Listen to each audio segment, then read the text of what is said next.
அடுத்ததாக சொல்கிறார் 6வது அத்தியாயத்தில் 136வது வசனத்தை ஆதாரம் காட்டி, ரசூலோட காலத்தில் அப்போ பூஜை படையல் என்னொன்று இருக்கலையா? இருந்துச்சு மக்களே, இதோ ஆதாரம் என்று ஆதாரத்தை காட்டுறாரு. இந்த ஆதாரம், அவர் சொல்ற ஆதாரம் என்னன்னு பாருங்க. நபிகள் நாயகத்துடைய காலத்து மக்கள் இந்த மாதிரி பூஜை படையல் செய்யக்கூடிய நடைமுறை அவர்களிடத்தில் இருந்ததா என்று எங்களுக்கு ஒரு சந்தேகம் வரலாம். அதையும் அல்லாஹ் ரப்பல் ஆலமீன் திருமறை குர்ஆனுடைய 6வது அத்தியாயத்துடைய 136வது வசனத்தில் அல்லாஹ் சொல்லி காட்டுகிறான், வஜஅலூ லில்லாஹி மிம்மா தரா மினல் ஹர்ஸி வல் அன்ஆமி.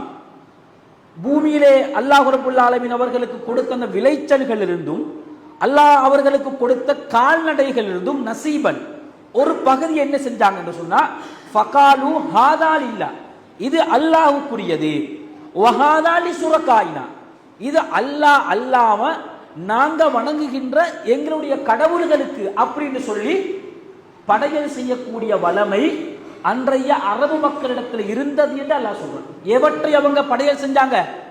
தானியத்தையும் படையல் செய்கின்றார்கள், கால்நடைகளையும் படையல் செய்கிறார். எதை ஆதாரமா காட்டுறாரு?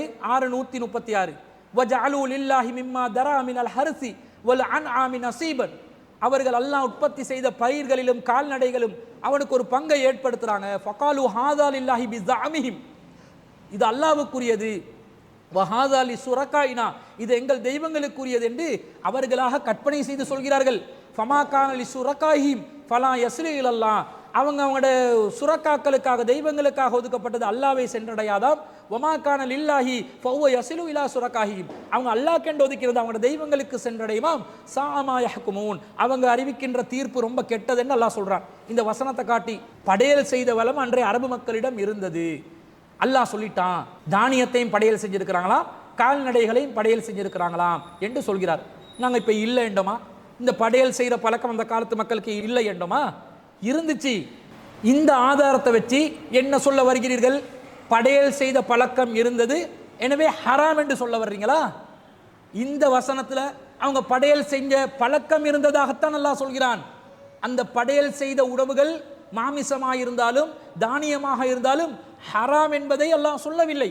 இப்படி ஒரு பழக்கம் இருந்ததாக இந்த வசனத்தை வைத்து சொன்னீர்களே, அப்ப அல்லாஹ் தஆலா தெளிவாக நெத்தி அடியாக இந்த பாருங்க, அல்லாஹ் அல்லாதவர்களுக்காக வேண்டி தானியத்தை படையல் செய்கிறாங்க, அர்ப்பணிக்கிறாங்க, பூஜை செய்கிறாங்க. அல்லாஹ் அல்லாதவர்களுக்காக வேண்டி மிருகங்களை அறுத்து பலியிடுறாங்க, அர்ப்பணிக்கிறாங்க, பூஜை செய்கிறாங்க. இந்த ரெண்டும் ஹராம் தான் என்று அல்லாஹ் தெளிவாக சொல்லியிருப்பானா இல்லையா? இப்படி 2 வகையான உணவுகளை படையல் செய்திருக்கும் பொழுது அல்லாஹ் அறுத்ததை ஹராம் என்றான்.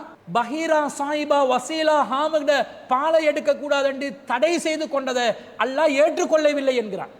இதுதான் அடிப்படை. அப்ப அல்லாஹ் தஆலா ஒன்றை ஹராமாக்கி விட்டான், மற்றதை அல்லாஹ் ஹராமாக்கவில்லை. எதை அல்லாஹ் ஹராமாக்கவில்லையோ அது ஹராம் என்று நாங்கள் எப்படி சொல்வது? இதுதான் நம்முடைய விவாத பொருளாக இருக்கிறது.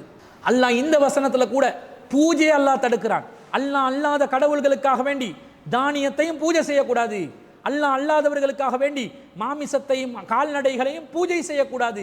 பூஜை செய்யக்கூடாது என்பதை அல்லாஹ் இந்த இடத்துல சொல்றானே தவிர அதுல உணவு ஹராம் என்பதை அல்லாஹ் எந்த இடத்துலையும் சொல்லல. உணவு ஹராம் என்று சொல்லும் பொழுது அறுத்தல் சம்பந்தப்பட்ட உணவு தான் ஹராம் என்று அல்லாஹ் தெளிவாக சொல்கிறான். இதைத்தான் அல்லாஹ் தஆலா 5:103வது வசனத்துல மா ஜஅல அல்லாஹு மின் பஹீரத்தின், அவங்க கால்நடைகளை அல்லாஹ் அல்லாதவங்களுக்காக பூஜை செஞ்சாங்க, ஆனா அந்த கால்நடைகளோட பால் ஹராமா? ஹராம் இல்லை, அது மாமிசம் அல்லாத உணவு. வலா சாயிபத்தின், கால்நடைகள் அல்லாஹ் தஆலா பூஜை செய்வது ஹராம் என்றான், ஆனா அந்த சாயிபாவை வச்சு அதை பயன்படுத்தாம சுமத்தாம தடுத்து புனிதமாக்கினார்களே, அந்த காரியம் அல்லாஹ் தஆலா ஏற்படுத்தவில்லை என்கிறான். வலா வசீலத்தின், அல்லாஹ் அல்லாதவர்களுக்காக கால்நடைகளை அர்ப்பணிப்பது பூஜை செய்வது ஹராம் என்று அல்லாஹ் சொல்கிறான். ஆனா வசீலாவை, அந்த 2 பெண் குட்டிகளை தொடர்ச்சியாக ஈண்டெடுத்தால் அந்த ஒட்டகத்தை புனிதமாக கருதி அதை தொடக்கூடாது என்று ஒரு தடையை ஏற்படுத்தி கொண்டார்களே, அதை அல்லாஹ் ஏற்படுத்தவில்லை என்கிறான். வலா ஹாமின், அவர்கள் அல்லாஹ் அல்லாதவர்களுக்காக கால்நடைகளை அர்ப்பணிப்பது பூஜை செய்தது நேர்ச்சை செய்தது ஹராம் என்று அல்லாஹ் சொல்கிறான். ஆனா ஹாம் என்று சொல்லி அந்த ஆண் ஒட்டகத்தை வச்சு பல பெண் ஒட்டகங்களை கருவுறச் செய்கிற அந்த சக்தி உள்ள ஒட்டகமாக அதை நினைத்து அதை புனிதமாக கருதி அந்த ஒட்டகத்தோட முதுகுல எதையும் சுமத்தக்கூடாது என்று மக்களாக ஒன்றை ஹராம் என்று ஆக்கி கொண்டார்களே, அந்த ஹராத்தை அல்லாஹ் ஏற்படுத்தவில்லை என்கிறார். உங்களுடைய வாதப்படி எல்லாமே ஹராம் தான் என்றா 5:103 வசனத்துல அல்லாஹ் காஃபிர்கள் தான் இப்படி அல்லாஹ்வின் மீது இட்டு கட்டுகிறார்கள் என்று மறுத்து இருக்க மாட்டான். இதை ஏன் சிந்திக்க மாட்டீர்கள் என்கிறீர்கள்? இதை சிந்திங்க. 2 வகையான உணவுகளை படையல் செய்கிறார்கள். படையல் செய்யும் காரியம் ஹராம். கால்நடைகளை படையல் செஞ்சா படையல் செய்யும் காரியம் ஹராம். தாவரங்களை படையல் செய்தால் படையல் செய்யும் காரியம் ஹராம். ஆனா அந்த படையல் செய்த காரியத்தில் உண்ணுவதற்கு எது ஹராமாக்கப்படுகிறது? மாமிசம் சார்ந்த உணவுதான், அறுத்தல் சம்பந்தப்படுகின்ற உணவுதான். தானியத்தை போன்று மாமிசம் அல்லாத உணவுகளில் அடங்கக்கூடிய பாலை கறப்பது, குடிப்பது, ஒட்டகங்களை தேவைக்கு பயன்படுத்துவது, சுமைகளை சுமத்துவது ஹராம் இல்லை. அது காஃபிர்கள் அல்லாஹ் மீது இட்டுக்கட்டின பொய், அறியாமல் புரியாமல் பொய்யாக சொல்கிறார்கள் என்று அல்லாஹ் அந்த நிலைப்பாட்டை தெல்ல தெளிவாக விளங்கப்படுத்தி விட்டார். இதை விளங்காம அப்படியே சுத்தி இடத்துல சுத்தி கொண்டே இருக்கிறது. காலம் முழுக்க இப்படியே சுத்தி கொண்டு இருக்க வரும், வெளியில வர்றதுக்கு கிடைக்காது என்பதையும் சிந்திக்க கடமைப்பட்டிருக்கிறோம். ஆதாரம் என்று ஆதாரம் கேட்டவர்களுக்கு இதையும் ஒரு ஆதாரமாக மேலதிகமாக நாங்கள் பதிவு செய்து கொள்கிறோம்.